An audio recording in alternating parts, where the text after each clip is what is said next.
El demonio que se atrevió a tentar a Jesús. Imagina estar completamente solo, sin comida, sin agua, sin refugio, solo arena, viento y silencio. Ahora imagina que en ese estado de debilidad total aparece alguien frente a ti, alguien que conoce tus miedos, tus deseos y tus dudas más profundas. Hoy vamos a responder una pregunta que ha intrigado a creyentes, teólogos e historiadores durante siglos. ¿Quién era realmente el demonio que tentó a Jesús en el desierto? Muchos conocen la historia superficial. Jesús ayunó 40 días, luego fue tentado. Resistió, fin de la historia. Pero la realidad es mucho más profunda y más inquietante. Porque esta no es solo una historia antigua. Es una advertencia espiritual que sigue vigente hoy. La figura que enfrentó Jesús no solo buscaba hacerlo caer, buscaba desviar el destino completo de la humanidad. En este video vamos a explorar quién era ese ser, por qué eligió ese momento exacto para atacar y qué nos revela esta batalla espiritual sobre nuestras propias luchas diarias. Porque si el Hijo de Dios fue tentado, entonces ninguno de nosotros está exento. Y lo más importante, Jesús no solo enfrentó esa prueba, nos mostró exactamente cómo vencer. Antes de entender quién fue el ser que tentó a Jesús en el desierto, primero necesitamos comprender el escenario donde todo ocurrió. No fue un lugar cualquiera, no fue una ciudad, ni un templo, ni un sitio lleno de personas. Fue el desierto, un lugar seco, silencioso, hostil, un lugar donde la vida parece desaparecer. El desierto no es solo un lugar físico, es un espacio espiritual. Es el sitio donde las personas son probadas, donde el carácter es moldeado, donde la fe deja de ser teoría y se convierte en algo real. Allí no hay distracciones, no hay aplausos, no hay reconocimiento. Solo estás tú y Dios. Jesús llegó a ese desierto justo después de un momento extraordinario. Había sido bautizado públicamente. El Espíritu Santo descendió sobre él. Y una voz del cielo declaró que era el Hijo amado de Dios. Era el momento perfecto para comenzar su ministerio. Era el momento ideal para empezar a predicar, sanar y mostrar su poder. Pero no fue así. En lugar de ir directo a las multitudes, fue guiado al aislamiento. Fue llevado a un lugar donde nadie lo vería, donde nadie lo aplaudiría, donde nadie lo ayudaría. Y eso ya nos enseña algo importante. Antes de las victorias públicas, existen las batallas privadas. Durante 40 días y 40 noches, Jesús ayunó. No fue un ayuno simbólico, fue real. Su cuerpo empezó a debilitarse, el hambre se volvió intensa, el cansancio mental comenzó a aparecer. Cualquier ser humano, en esa situación, estaría al límite. Y es exactamente ahí donde entra el verdadero peligro. Porque la tentación rara vez aparece cuando estamos fuertes. No aparece cuando todo está bien. Aparece cuando estamos cansados, confundidos, heridos o vulnerables. Aparece cuando nuestras defensas emocionales y espirituales están bajas. El desierto no solo estaba vacío de personas, también era un lugar perfecto para un encuentro espiritual. Un lugar donde lo invisible podía manifestarse sin interrupciones. Un lugar donde una batalla espiritual podía ocurrir sin que el mundo lo notara. Pero hay algo aún más profundo aquí. Jesús no fue llevado al desierto por accidente.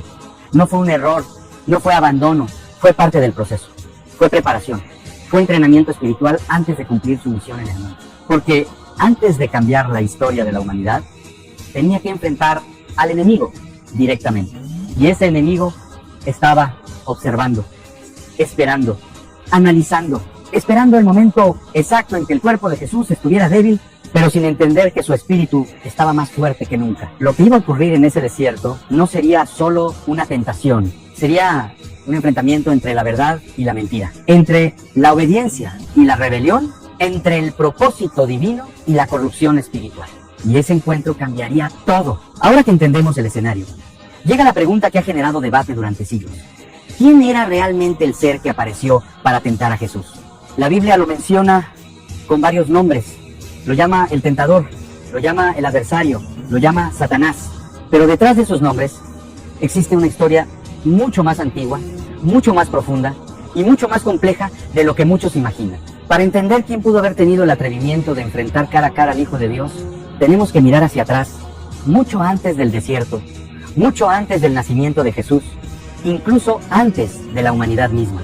Existe una figura que, según muchos estudios teológicos, encaja perfectamente con ese nivel de poder, inteligencia y osadía. Un ser que alguna vez estuvo cerca de Dios. Un ser que conocía la gloria celestial. Un ser que no era débil, ni ignorante, ni inferior. Era todo lo contrario. Ese ser es conocido como Lucifer, según las interpretaciones tradicionales de textos proféticos. Lucifer era un ángel de alto rango. Era descrito como hermoso, sabio y lleno de esplendor. No era un ser oscuro desde el inicio. Era luz, era conocimiento, era perfección creada. Pero algo cambió. El orgullo comenzó a crecer dentro de él. El deseo de ser igual a Dios. El deseo de tener su propio reino, su propia adoración, su propio trono. Y ese deseo terminó provocando su caída. Desde ese momento, ese ser dejó de ser portador de luz y pasó a ser conocido como el adversario, el opositor, el enemigo espiritual de Dios y de la humanidad. Muchos teólogos creen que Lucifer y Satanás no son seres distintos, sino diferentes nombres para la misma entidad después de su rebelión. Y si eso es correcto, entonces tiene sentido que él fuera quien apareció en el desierto, porque piensen esto: ¿quién tendría el conocimiento suficiente para usar las escrituras como arma? ¿Quién tendría la inteligencia para manipular la mente sin mostrarse físicamente? ¿Quién tendría la audacia para intentar desviar el plan de salvación? No sería un demonio menor, no sería un espíritu cualquiera. Tendría que ser alguien con historia, con experiencia, con odio acumulado durante siglos. Además, hay otro detalle importante. Este ser ya había intentado destruir el plan de Dios antes. Según la narrativa bíblica, fue quien engañó a la humanidad desde el inicio. Fue quien introdujo la duda. Fue quien mostró que la tentación no siempre viene con apariencia malvada. A veces viene disfrazada de oportunidad. Y eso es exactamente lo que vemos en el desierto. No aparece como un monstruo. No aparece como una figura aterradora. Aparece con inteligencia, con argumentos, con lógica. Incluso usando la palabra de Dios para intentar torcer la verdad. Eso hace que la situación sea aún más peligrosa. Porque el enemigo más peligroso no es el que se muestra claramente como enemigo, es el que parece tener razón. Y en el desierto, ese ser no buscaba solo que Jesús cometiera un error. Buscaba que dudara, buscaba que se desviara, buscaba romper su conexión con el propósito del Padre. Pero lo que ese ser no esperaba era encontrarse con alguien que no solo conocía la verdad, sino que era la verdad misma. Para entender completamente este enfrentamiento tenemos que observar algo clave. El enemigo no atacó de inmediato. No apareció el primer día del ayuno. No apareció cuando Jesús aún tenía fuerza física. Esperó 40 días. Esto revela una estrategia espiritual muy clara. La tentación más peligrosa casi nunca llega al inicio. Llega cuando el cansancio ya se acumuló, cuando la mente está saturada, cuando el cuerpo está débil, cuando las emociones están expuestas. Jesús, después de 40 días sin comer, estaba en el punto máximo de debilidad física. El hambre ya no era solo una sensación incómoda, era dolor, era agotamiento, era desgaste total del cuerpo humano. Y es exactamente en ese momento cuando el tentador aparece. Esto nos muestra algo que sigue ocurriendo hoy. Muchas veces las decisiones más peligrosas de nuestra vida no las tomamos cuando estamos fuertes, sino cuando estamos cansados, frustrados, solos o heridos. El enemigo observa, calcula, espera el momento perfecto. Pero aquí ocurre algo impresionante. Aunque el cuerpo de Jesús estaba débil, su espíritu estaba firme. Su identidad estaba clara. Sabía quién era, sabía por qué estaba allí, sabía cuál era su misión. Y eso es algo que el enemigo intenta atacar primero. La primera tentación no empieza con una orden, empieza con una duda. Si eres el Hijo de Dios, no le dice directamente que haga algo malo. Primero intenta sembrar incertidumbre, porque cuando alguien duda de quién es, empieza a dudar de todo lo demás. La tentación no era solo convertir piedras en pan. El problema real era usar el poder fuera del propósito de Dios. Era elegir alivio inmediato en lugar de obediencia. Y quiero preguntarte algo personal. ¿Alguna vez sentiste que la tentación llegó justo cuando estabas más débil emocionalmente o espiritualmente? Pero el enfrentamiento apenas estaba comenzando. Porque el enemigo no había terminado. Aún tenía más intentos, más estrategias, más ataques preparados. Y cada uno de ellos revelaría algo sobre cómo funciona la tentación incluso hoy. Después de la primera tentación, el enemigo ya había probado algo importante. Jesús no iba a caer fácilmente en necesidades físicas. No iba a usar su poder para beneficio propio. No iba a romper su conexión con el Padre por un deseo inmediato. Entonces cambia de estrategia, porque la tentación rara vez se queda en un solo nivel. Si no puede atacar el cuerpo, intenta atacar el ego. Si no puede entrar por la necesidad, entra por la ambición. La segunda tentación es más sutil y más peligrosa. El tentador lleva a Jesús a una posición elevada y le muestra los reinos del mundo. Poder, autoridad, gloria, influencia, reconocimiento. Todo lo que cualquier gobernante humano desearía tener. Y entonces lanza la propuesta. Todo esto puede ser tuyo si te inclinas y me adoras. Esta es una tentación extremadamente profunda, porque no se trata solo de riqueza o fama, se trata de control, se trata de dominio, se trata de tener el mundo entero bajo autoridad inmediata. Pero hay algo oscuro detrás de esa oferta. El enemigo ofrece algo que realmente no le pertenece. Promete poder, pero el precio es la adoración. Promete gloria, pero el costo es la esclavitud espiritual. Y esto sigue pasando hoy. ¿Cuántas veces las personas venden sus valores por éxito rápido? ¿Cuántas veces se sacrifica la integridad por reconocimiento? ¿Cuántas veces se elige el atajo en lugar del camino correcto? Esta tentación toca algo muy humano. El deseo de ser importante, de ser admirado, de ser poderoso, de tener control sobre la vida y sobre otros. Porque la verdadera autoridad no viene del dominio del mundo, viene de la obediencia a Dios. Pero el enemigo aún no se rinde, porque hay algo más que puede intentar. Si no puede atacar el ego, intentará atacar la fe misma. Y ahí es donde entra la tercera tentación. Una tentación aún más peligrosa porque usa algo sagrado para intentar manipular. La tercera tentación es probablemente la más peligrosa de todas. No porque sea la más agresiva, sino porque es la más engañosa. En este punto, el enemigo ya entendió algo fundamental sobre Jesús. Sabía que conocía las Escrituras. Sabía que estaba completamente alineado con la voluntad del Padre. Sabía que no iba a caer en deseos físicos ni en promesas de poder. Entonces decide usar algo diferente. Decide usar la propia palabra de Dios. El tentador lleva a Jesús a lo más alto del templo, un lugar sagrado, un lugar simbólico, un lugar que representa la presencia divina, y allí lanza su último intento. Le dice que se lance al vacío porque está escrito que los ángeles lo protegerán. Esto cambia completamente el tipo de ataque.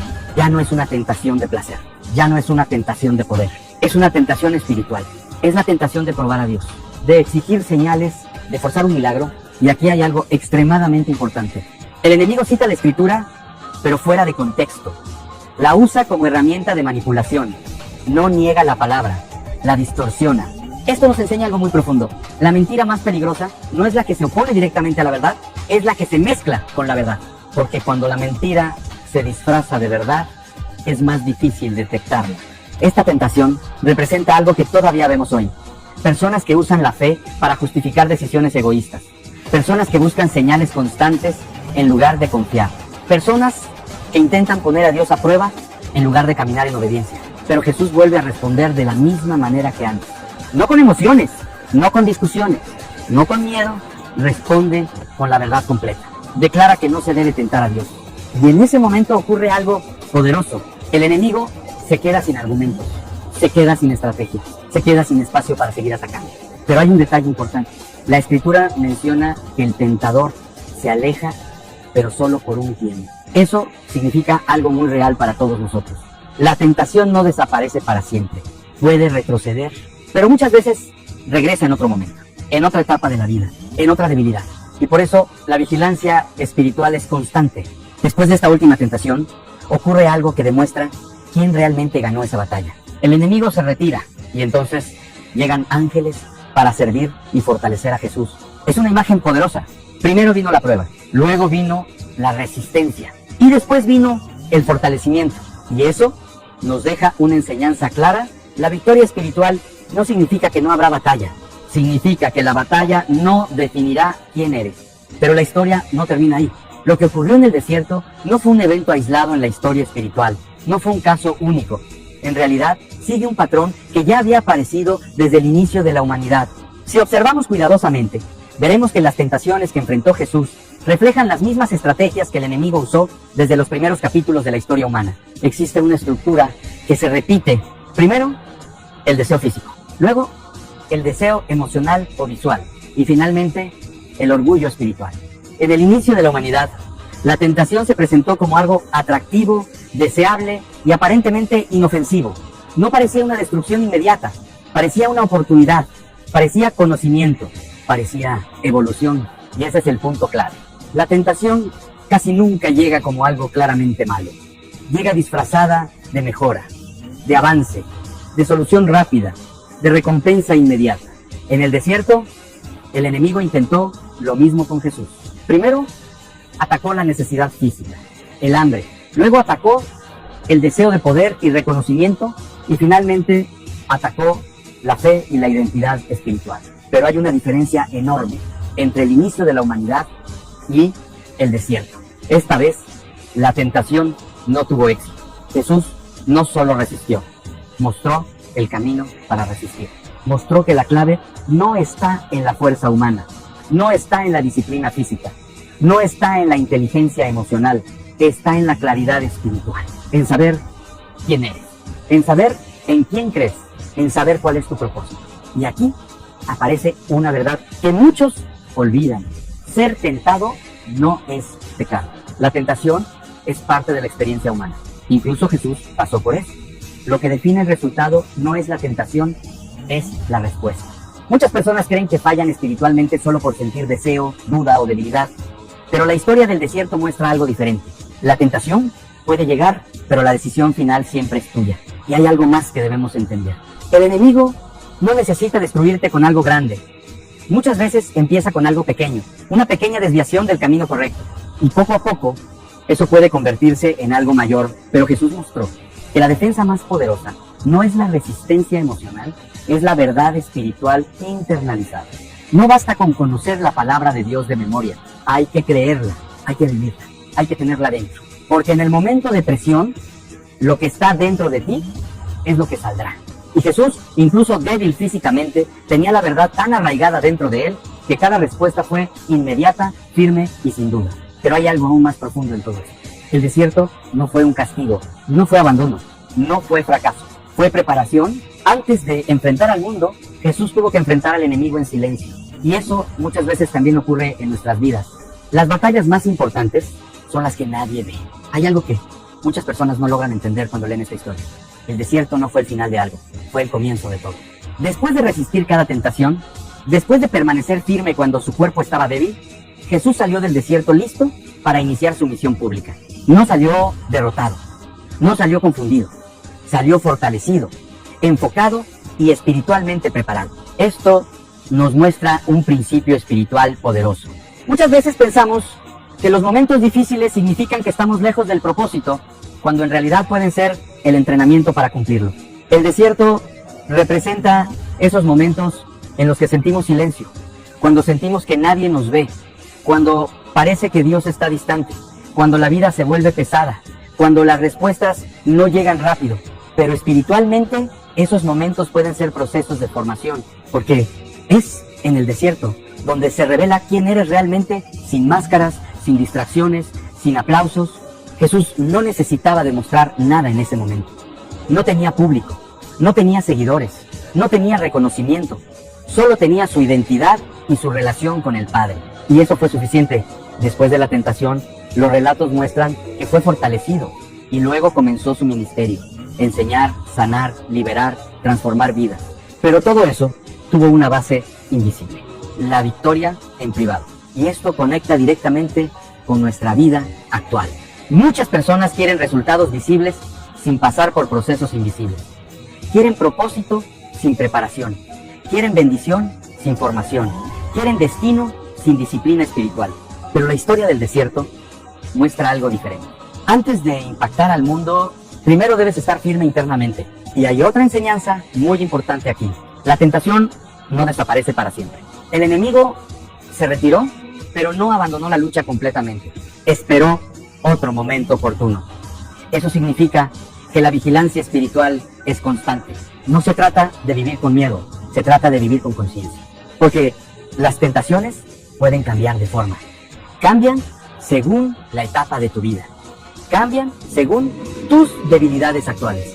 Cambian según lo que más valoras, pero la defensa sigue siendo la misma. Identidad, verdad, fe, convicción. Y aquí hay una realidad poderosa. Si Jesús fue tentado, entonces nadie está exento, pero también significa algo esperanzador. Si Jesús venció, entonces existe un camino para vencer. No se trata de perfección humana, se trata de dependencia espiritual. Y muchas veces, los momentos donde sentimos más presión son los momentos donde más cerca estamos de un crecimiento espiritual profundo.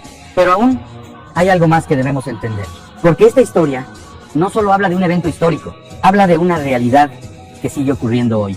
Y entender eso puede cambiar completamente la forma en que enfrentamos nuestras propias luchas internas. Al mirar toda esta historia en conjunto, queda claro que el encuentro en el desierto no fue solo un enfrentamiento entre dos fuerzas espirituales. Fue una revelación, fue una demostración, fue un mensaje directo para toda la humanidad, porque la pregunta nunca fue solo ¿quién tentó a Jesús? La verdadera pregunta es ¿qué significa eso para nosotros hoy? Si analizamos profundamente, vemos que el enemigo no cambió su forma de actuar. Sigue usando las mismas estrategias, sigue atacando la identidad, sigue ofreciendo soluciones rápidas, sigue prometiendo poder sin proceso, sigue mezclando verdad con mentira para confundir.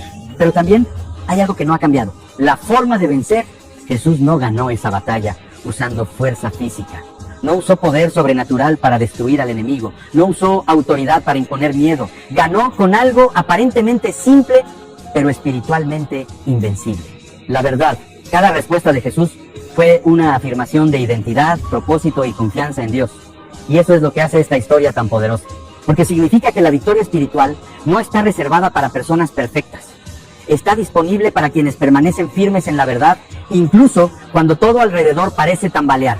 Y aquí viene la parte más importante de todo este mensaje. El desierto no fue el lugar donde Jesús perdió fuerza. Fue el lugar donde quedó claro quién era realmente. Y eso también puede ser verdad para nosotros. Tal vez estás pasando por tu propio desierto ahora mismo. Tal vez te sientes cansado. Tal vez te sientes solo. Tal vez estás dudando de tu propósito. Tal vez estás enfrentando tentaciones que nadie más ve.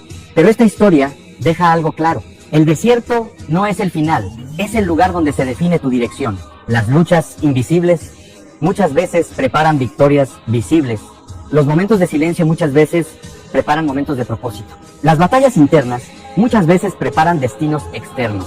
Y si hay algo que debes recordar de todo esto es ser tentado no te hace débil. Caer no define tu final, pero levantarte, eso sí define tu camino. Jesús mostró que la tentación es real, que la lucha es real, pero también mostró que la victoria es posible. Y tal vez hoy, más que nunca, ese mensaje sigue siendo necesario. Porque vivimos en un mundo lleno de distracciones, lleno de promesas vacías, lleno de caminos rápidos que parecen correctos, pero no lo son. Y aún así, la verdad sigue siendo la misma. La identidad importa, la fe importa, la verdad importa. Y tal vez la verdadera pregunta ahora no es ¿quién fue el demonio que tentó a Jesús? Tal vez la verdadera pregunta es, cuando llegue tu momento de desierto, recordarás quién eres y en quién estás confiando.